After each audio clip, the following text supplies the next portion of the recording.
UAE-യുമായി സമഗ്ര സാമ്പത്തിക സഹകരണ കരാറിൽ ഒപ്പുവെക്കാൻ ഫിലിപ്പീൻസ്. തിങ്കളാഴ്ച Philippines president Ferdinand Marcos junior UAE-യിലെത്തും. മിഡിൽ ഈസ്റ്റ് രാജ്യവുമായുള്ള ആദ്യ സ്വതന്ത്ര വ്യാപാര കരാറാണ് ഫിലിപ്പീൻസിന്റെ ലക്ഷ്യം. ഫിലിപ്പീൻസുമായി സമഗ്ര സാമ്പത്തിക സഹകരണ കരാറിൽ ഏർപ്പെടാമെന്ന് നേരത്തെ തന്നെ UAE തീരുമാനിച്ചിരുന്നു. ഊർജ്ജ മേഖലയിലും പാരിസ്ഥിതിക വിഷയങ്ങളിലും തുടങ്ങി AI-യുമായി ബന്ധപ്പെട്ട കാര്യങ്ങളിൽ വരെ ഇരു രാജ്യങ്ങളും തമ്മിൽ വർഷങ്ങളായി മികച്ച സഹകരണമാണ്.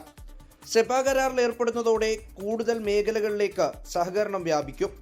UAE president Sheikh Mohammed bin Zayed Al Nahyan ക്ഷണിച്ചതിനു പിന്നാലെയാണ് പുതുവർഷത്തെ തന്റെ ആദ്യ ഔദ്യോഗിക സന്ദർശനം Philippines president Ferdinand Marcos junior UAE-യിലേക്കാക്കിയത്.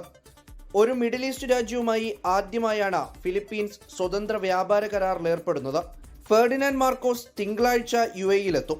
പ്രതിരോധ മേഖലയെ ശക്തിപ്പെടുത്താനുള്ള കരാറും ഇരു രാജ്യങ്ങളും തമ്മിൽ ഒപ്പുവെക്കും.